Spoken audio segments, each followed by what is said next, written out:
sailor, what shall we do with the drunken sailor? What shall we do with the drunken sailor early in the morning? I'm Paul Bennett at Downeast Thunder Creations here in Millbridge, Maine. We're located along Maine's Bold Coast, not very far from the U.S.-Canadian border. And today, I thought I'd be working on some of my sailboat items. I can't work on the new sailboat hull, it's still a little bit too cold and raw, but it's also pouring rain today. It rained yesterday and it snowed the day before. And I was working on fabricating a new anchor, but that too is on hold because I have to do all my cutting and welding outside. I don't want to do it in the wood shop for obvious reasons. So what do you do with this whole COVID-19 or coronavirus shutdown? Well, my wife had an idea. She said, don't want you to get bored. So she said you can start knocking things off the honey-do list. So today I mounted a, you've probably seen those little towel rings. It's a single towel ring for holding a hand towel in the bathroom. And so one of our bathrooms needed one in a certain location, and she pointed out where she wanted it. So that's what this video is all about. So if you're not that handy and you don't think you can do it yourself, it's a whole lot easier than you think. So I'll show you how to do it. I'll show you what I did.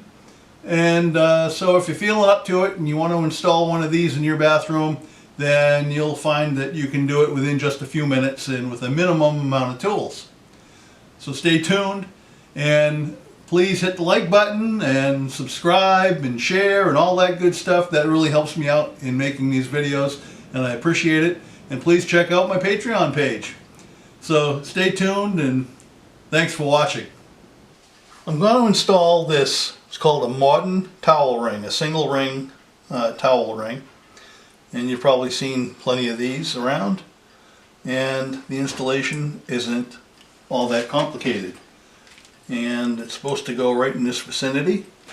And the way it mounts is that there's a little bracket that mounts on the wall. And then this ring goes over it, and there's a little set screw underneath that clamps onto this bracket, and that's what holds it in place. And it looks like it's flush against the wall here. It comes equipped with a couple of screws and these little plastic wall anchors. And so if you don't have a wood stud behind your drywall, these plastic wall anchors, you drill a hole smaller than the wall anchor itself, smaller diameter, and you gently tap it in with a hammer until it's flush.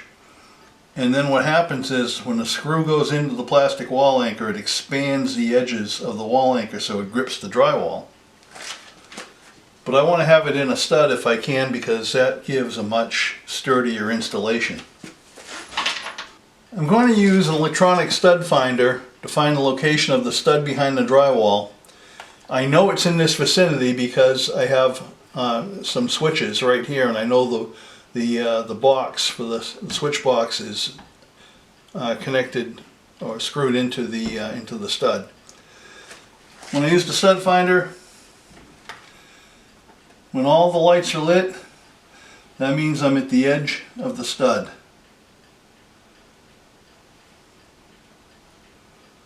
Right there is the edge. And I want to be somewhere in the middle of the stud. So I'm just going to come over. It's roughly, the stud is 1.5 inches wide. I'm coming over roughly 3/4 of an inch. The towel rack's going to get mounted down here. I'm going to take this spirit level and I'm aligning it with the mark where I want to mount the towel ring. And I want to make a plumb line. So what I'm doing is I'm looking at the little bubble right here on the level to make sure it's right in the center. And I can make a little line of where I want to put that bracket. Now I'm taking an awl, and an awl is just a tool that has a sharp point on it, sort of like an ice pick. And I want that bracket right in here somewhere, so I'm just going to take this pick and I'm just going to poke a little hole right there. And the only reason I'm doing that is because I'm taking a drill, which is a smaller diameter than the screw, using to make a pilot hole, and I don't want the bit to dance all around. I want it to stay in place. So the tip of the bit will fit right into that hole.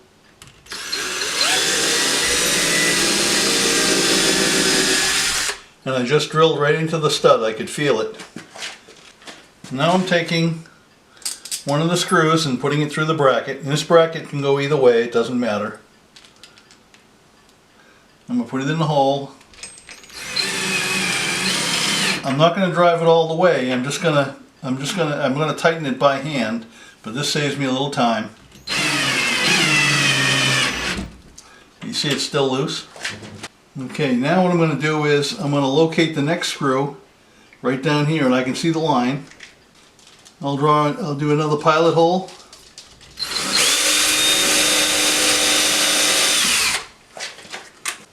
And I get my second screw. It comes with the package. And again, I'm not going to do this. I'm going to tighten it by hand. I'll use this to run it in. And the reason why I'm going to tighten the screws by hand is because when you're using a powered screwdriver like that, there's a lot of torque, and you can easily strip out the wood that you're trying to put the screws into, and then it's not going to hold. So just a little bit, and now that's on there nice and solid. Now this goes over the top of that, and then all I have to do is tighten up this set screw behind here. Okay, this ring lets me know I have this straight up and down where the set screw is. And this is a little bit tough to get in here because this little set screw is so close to the wall that you have to angle the screwdriver just a little bit to get into it. And all the while you have to be holding this bracket up flush. If it comes out a little bit, the set screw is not going to get behind it and lock it down. Okay, that's on there, pretty rigid. So now we can take a hand towel, put it through, and there you have it. Done.